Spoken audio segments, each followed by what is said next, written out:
Buongiorno a tutti, benvenuti. In questo nuovo video parleremo della motosega da potatura di Stihl MS 151 TCE.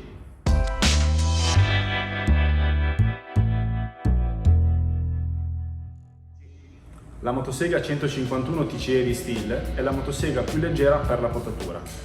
Questa macchina pesa solo 2,6 kg, bilanciati benissimo, riescono a rendere la macchina maneggevole soprattutto in fase di potatura con l'utilizzo di una sola mano. Ha una potenza di 1,5 cavalli, quindi abbiamo un'ottima coppia sulla pianta. È dotata di una barra da 25 cm con una catena da 1/4 con un passo più stretto, quindi che ne favorisce la velocità di taglio, quindi da 1,1 di spessore, e nonostante la barra a rocchetto ha comunque una forma a punta verso il fondo per entrare meglio nei rami. Se analizziamo la macchina più nel dettaglio noteremo alcuni particolari interessanti, come ad esempio l'utilizzo dei tappi rapidi senza l'utilizzo di utensili, il serbatoio che rende visibile il livello di carburante e dell'olio catena, il gancio per appendere la macchina in fase di potatura e il tendicatena laterale. Inoltre la macchina è dotata del sistema Ergo Start di Stihl, che rende facile l'avviamento anche mentre si è sulla pianta, quindi con minor sforzo. Acquistandola sul nostro sito riceverete una scatola come questa, con anche paralama, catena e spranga. Vediamo insieme come montarla.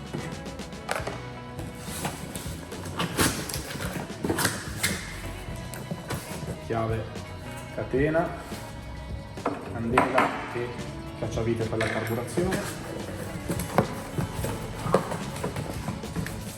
libretto di istruzioni e la motosega.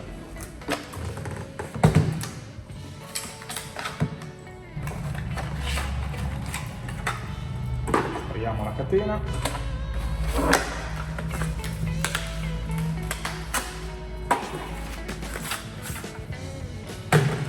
La barra. Passiamo al montaggio vero e proprio. Allora, innanzitutto togliamo il freno catena, poi andiamo a mollare il dado, togliamo il carter, andiamo a posizionare la barra sul tenditore con questo foro,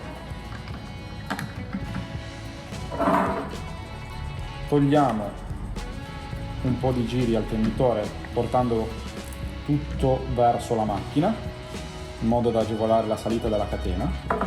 Prendiamo la catena, controlliamo, facciamo attenzione che la parte lucida, la parte tagliente sia rivolta verso la nostra destra e andiamo ad appoggiare, quindi facendola passare dietro la campana, la catena sulla spranga.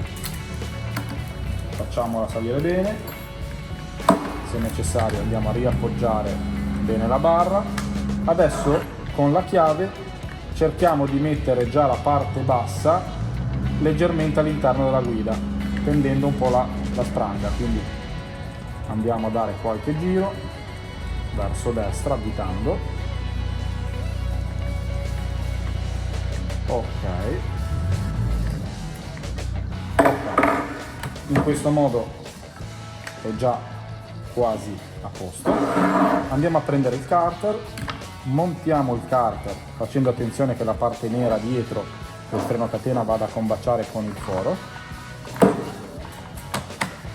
Ok, quando la plastica combacia andiamo a puntare leggermente il dado senza stringerlo con la chiave.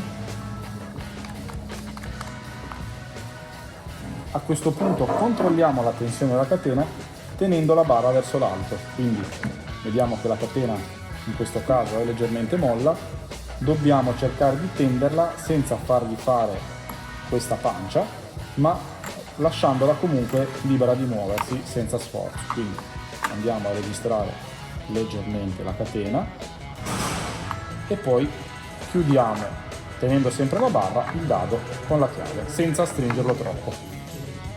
Controlliamo quindi con la chiave che la catena scorra liberamente senza fare pancia sotto, quindi in questo caso deve esserci questo tipo di risultato. Una volta assemblata, vediamo come metterla in moto. Andiamo a inserire nel tappo grande la miscela al 2%, quindi olio sintetico possibilmente, e nel tappo piccolo posto sotto olio a catena. Una volta fatto questo, nel primo avviamento a freddo andiamo a pompare 5-6 volte sul primer, chiudiamo la leva dell'aria, schiacciamo il tasto dell'acceleratore e portiamo indietro il leveraggio. Mollando il grilletto si va a bloccare il tasto in questa maniera. Andiamo quindi a inserire il freno a catena per la nostra sicurezza e diamo alcune cordate finché il motore non sembra partire. A questo punto andiamo quindi a riportare la leva dell'aria in posizione di apertura e, tirando nuovamente l'avviamento, aspettiamo che la macchina parta. Una volta messa in moto, la macchina rimarrà un po' accelerata, diamo un colpo di gas col grilletto in modo tale che scatti l'acceleratore automatico in posizione 1, quindi in posizione di lavoro normale. Andiamo poi quindi a rimuovere il freno a catena e possiamo utilizzare quindi la macchina. Dopo ogni utilizzo consigliamo di pulire il filtro dell'aria, quindi andiamo a smontare il coperchio, prendiamo il filtro dell'aria, andiamo a soffiarlo possibilmente con un compressore, stando a debita distanza. Una volta pulito lo andiamo a rimontare facendo attenzione che non vada nessuna impurità all'interno del condotto di aspirazione e quindi rimontiamo il coperchio. Tenete sempre ben pulito anche il carter all'interno dove c'è la catena, quindi smontate regolarmente questo carter pulendo tutta la segatura che si va poi ad accumulare all'interno e ricordatevi di affilare sempre la catena. Sperando che queste informazioni vi siano state d'aiuto, vi aspettiamo al prossimo video. Un saluto a tutti.